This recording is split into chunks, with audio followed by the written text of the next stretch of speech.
What's up, party people? My name is Sunny Ray. This is the Sunny Ray Show. We're back at it again. I've got a whole week full of awesome guests. And I don't know if I told you guys yet, but this past weekend, I went to quite possibly the coolest city on earth, New York City, with my family.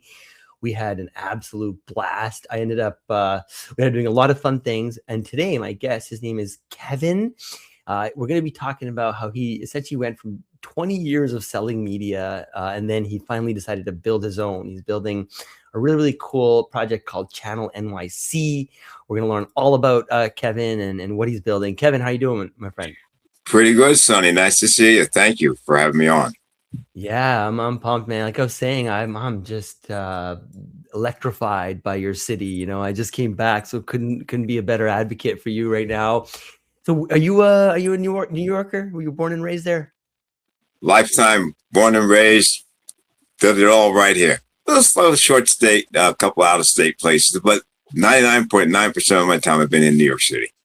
Cool, man. So kick us off. What is Channel NYC? Why should people, care? Tell me a little bit about the story itself, and then we'll go deeper. Great question to ask. Channel NYC is New York City's first standalone streaming platform for entertainment and information. It's city-based information along with content that has been built for New York City residents and visitors. So essentially, it's a one-stop shop resource for anything and everything related to New York City video content and information. I'm really excited to get kind of deeper into that and the story behind it and all. But let's talk about, I find talking about companies and tech and all that stuff falls a bit flat if we don't know a little bit more about the guest, right? So, Kevin, you spent, 20 years selling advertising against other people's media. What did that teach you about what an audience actually is worth? Well, it's a great question to ask, Sonny. And the thing about it, media's changed so much in the way that it's been sold compared to, let's say, 10, 15, 20 years ago when I first got started. I was at the last vestiges of print converting into digital back when they had yellow pages, yellow book, things of that. Also had a background in selling radio. Now, radio has become podcasting, so to speak, and then digital has taken over for print. But the point is, when you're selling any kind of advertising, it's who is the target market and how's it compared to what other vehicles can you use to reach that particular customer? Yeah, I like that. I'm an engineer, entrepreneur.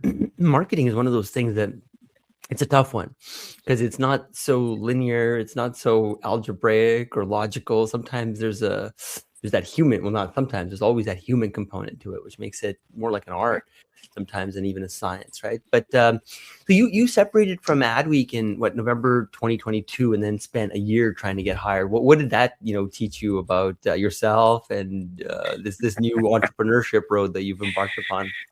Well, the funny thing about somebody in the year of unsuccessfully try to stay into media and find out all the places that I had as clients had no interest in having me work there. It was very frustrating only because I would see openings for things that I could have done easily, even in my sleep in a heavy coma, and just to not even make it to an interview. Very frustrating. So I did the next logical thing, Sonny. I hired myself. I started Channel NYC. 5-minute interview, no callbacks, decision on the spot. Well, I love that, man, because one of my overall theses is that this whole AI thing, everyone's freaking out about it, but I can't help but feel that it's gonna force our hands into entrepreneurship, right? Whether we like it or not. So, okay, I was gonna ask you, so at what point did you kind of stop looking for a job and start building a company? Like, do you remember that day? Like, and what were those first few steps that you took? Because I love paving that path for others as well. Well, you know what it is? When I started seeing the same, when I ran out of places to apply, okay?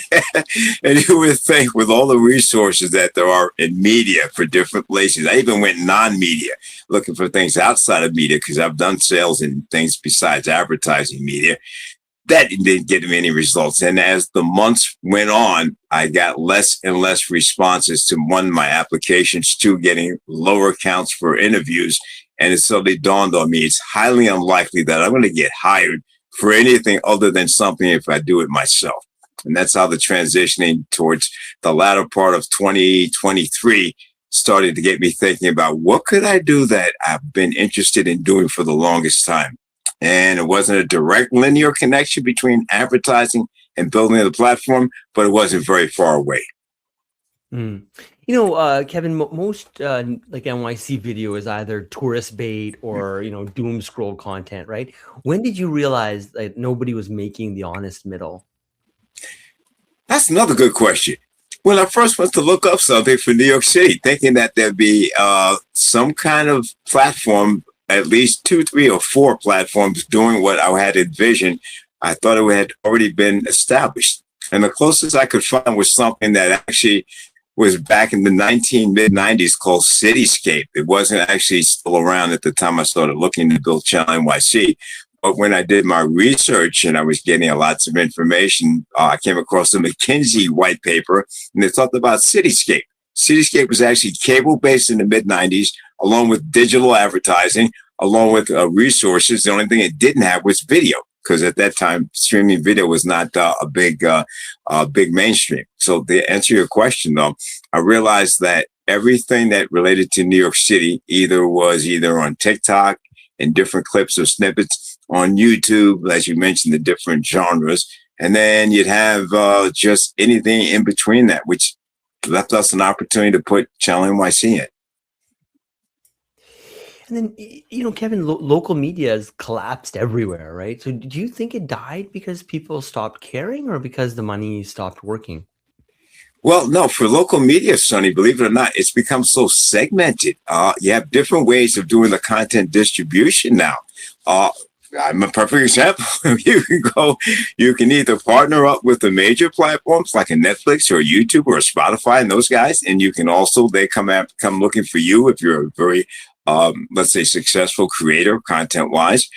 You can also piggyback on these individual platforms like Instagram and Facebook and basically run your own media channel.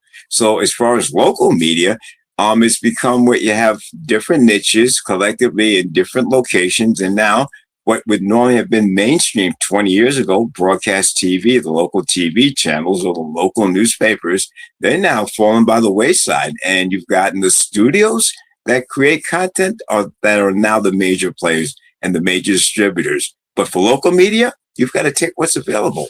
And it's not necessarily focused on local, not in the traditional sense that we're used to from 20 years ago. And you call Channel NYC New York's first standalone streaming platform.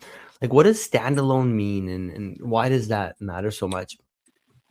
Great question, because what it means is we're not connected to any other form of media in terms of distribution or in terms of access. So in other words, the same way you go to YouTube, the same way you go to Netflix, it's a standalone platform. We're not piggybacking on something else. So the thing about being standalone just means when you want to get directly connected to Channel NYC, you can go right to the website, or you go right to the link. You can go right to channelnyc.com. And there you go, standalone. So we are able to produce our own content and put it in a location where anybody and everybody can access it. By the way, did I mention it's free? I think we didn't mention that part yet, but okay. Yeah. And, I know production and distribution now cost almost nothing, right? So does that make local media viable again or just louder? Well, it depends on what your definition of production costs are, because you've got built-in costs for labor, and depending if you're doing it yourself, DIY, which the vast majority of our content has been, even though we're in the process of rebuilding our video content production team. But essentially, the costs are really built into whatever you're using to create your content. Distribution, you can make all kinds of partnerships that cost you next to nothing investment-wise. In fact, that's where you really make your money, from the distribution to outside parties. Other than the fact that you either have subscription fee based, very unlikely, or you have advertising, very likely. Mm. Can you walk me through what a New Yorker actually does on Channel NYC? Like, what do they open it for? Great. It's three different separate components to the platform that make it what we would like to call, Sonny, a hybrid. We've got about 20% of the actual platform being VOD, video on demand. So you have different genres of video content, all about New York City or New Yorkers, from parades to top 5 coolest museums to greatest graffiti to working women to Ask Anita to Welcome to New York City. That's different categories of content involving New Yorkers and New York City. That's one. On the other side of the platform, we have something that's known as business service listings, where you primarily would have gone to Google or local.com or Yelp.com to find the top 15 most searched categories of business services, whether it's medical, educational, recreational, restaurants, retail. You get the idea. You can search by borough. You can search by culture, which is another way of saying ethnicity. And you can search by location. And then last but not least, we're rolling out 4 other complementary components. Dating, the job board will be next. And then in 2027, broadcast, what would now be considered local TV, will have broadcast added to the platform. Oh, I love that. That's smart. Cool. So, and Kevin, you have what, like 15 business service categories or something like that, right? You mentioned. So correct, top 15, based on the number of search inquiries. So you'd have obviously, I'm sorry, you'd have activities, you'd have what's called attractions, restaurants, let's say beauty, medical, educational, legal. What else do you have? New York City and New York State services. All the major top search categories that you'd have to go to another platform to get that information, you have it all in one location. You know, like I said before, by borough or by culture. Live programming, you said, is coming, I think, right? You said 2027, correct. Yeah, job board. Well, that's different from the live program. The job board will be rolled out in about a month or two. Then dating will be scheduled for a rollout somewhere in early 2027. And probably by this time next year in 2027, we'll have broadcast capability. Broadcast meaning like what you would see in studio, live from, let's say, the live studio broadcast that you now see on local TV. Similar to that, but again, with the twist that only Channel NYC could come up with. Dating? Like, what are we talking, like Tinder for New York or something? Well, I don't know if it'd be Tinder, but believe it or not, Sonny, the top 30 sites or categories that people in New York look up, the first 10 were news-based. Channel, you know, the local news, print news, digital news, what have you. The next 10, dating sites. Dating's the top, let's say, top 11 through 20 sites that New Yorkers search for the most. And then last but not least is social media from sites 21 through 30. Well, category slots. So dating's it's a big industry. I guess my deeper question though, Kevin, is that one product or is that 4? Well, no, it's actually a combination of 3 complementary service products. So you have the dating, you have the job board, that's 2. You have the business service listings, that's 3. Then you have the video on demand, that's 4, and then broadcast is 5. So, Sonny, your counting's very good. You're accurate. You kept track. You kept score, 5. Wow, that's ambitious. So, Kevin, just to go back to the video side of it, right? So you're competing with YouTube for New Yorkers' attention, right? So what can you do that YouTube structurally cannot? Well, essentially, we're outnumbered about 200 to 1, because when we're on YouTube with a YouTube channel, we are just one of at least 100 different creators that put New York City in either their title, their content, whatever they want to call their origins. Having that you search New York City, you'll get one of their channels.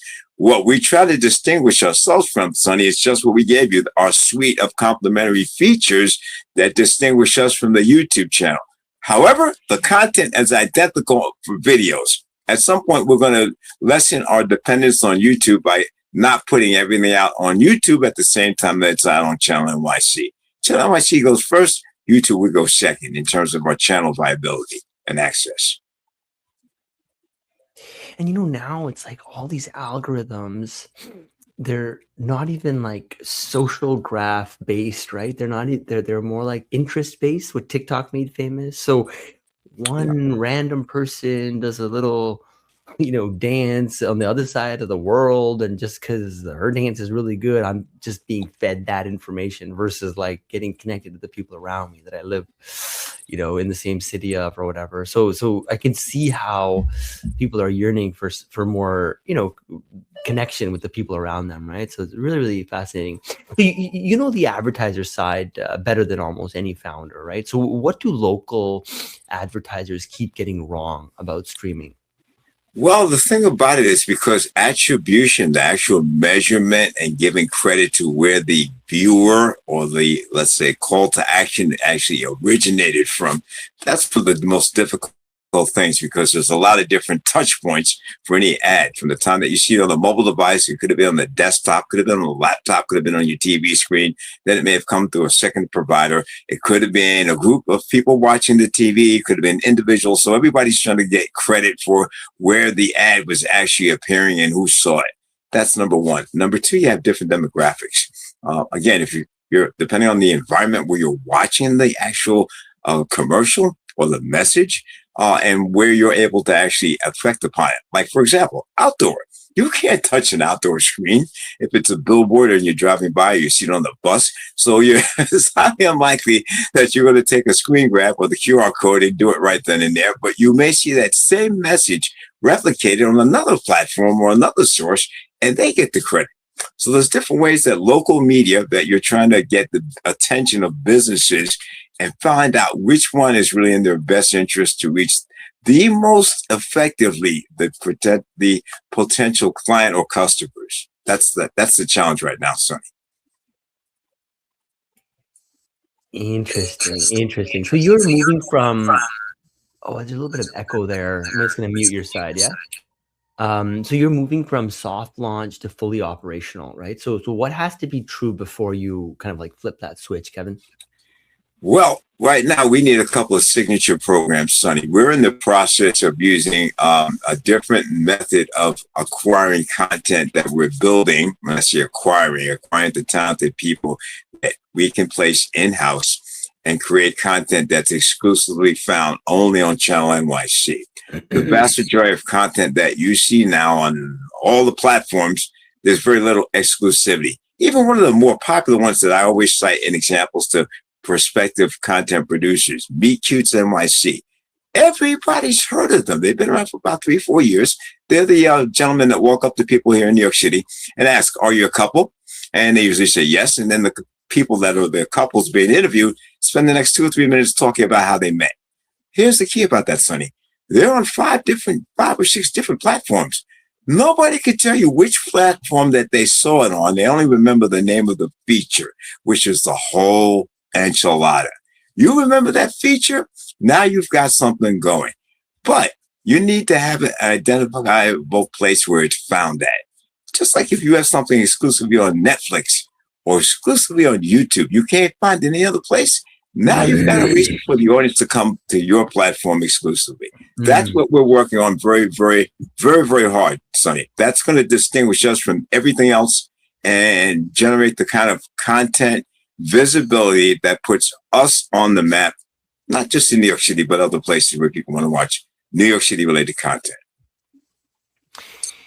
And what is the kind of the show or the series that, if it lands, makes Channel NYC unmistakable? Well, you know what people like watching Sunday the most? Other people. No matter what, you can get as many video features about the scenery and how I traveled to New York City on 10 cents a day, or I went to 100 top tourist spots. But when you see interaction, interviews, some kind of communication between different people, whether they're the same culture, different cultures, one is old, one is young, male, female, the interaction and what the outcome is what gets people interested in watching content, no matter what you say. And I'm not talking about animals, we're talking about documentaries.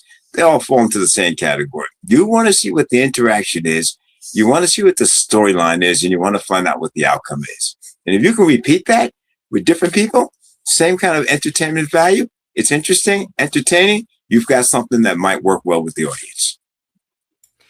And Kevin, help me land the plane with this one, right? So if this works, right, in New York, does it work in Chicago and Lagos and Toronto, or is New York the only city? But Well, Sonny, that was one of the reasons why we had difficulty trying to get funds through the V way. We couldn't make the idea really, let's say, scalable in other markets until you establish it in the first market. So to answer your question specifically, it probably would work, but you need boots on the ground. Each city, each market has its innate differences. So what might work content-wise in New York City, it may not work in Houston. It may not work in Chicago.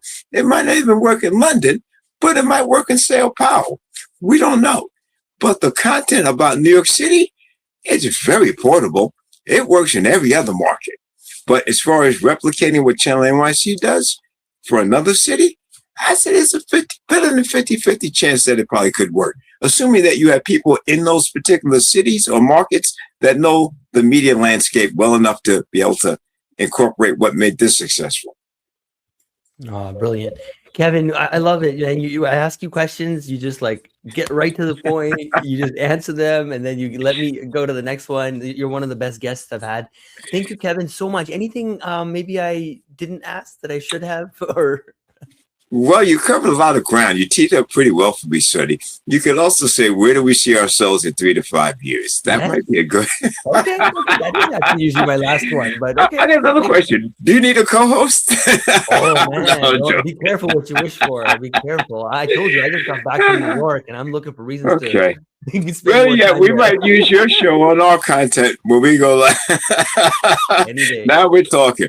No, really quick though, we'd like to be a major player media-wise for New York City in the next 3 to 5 years. That would be the ultimate outcome. So that when you're looking for a media buy, no matter what, Channel NYC is in your must-have, must-do, must-be-on type of choice. Oh, love the vision, man. Anything we can do to help here, let us know. And with that said, wow, didn't think we'd have so many people listening this early in the morning. Thank you all. Appreciate it as usual. And Kevin, hang out for 1 minute. I'm going to bring this stream to an end. Where do people learn more about you? Is it channelnyc.com? That is correct. Channel NYC. That's Channel NYC, all one word.com. Yes.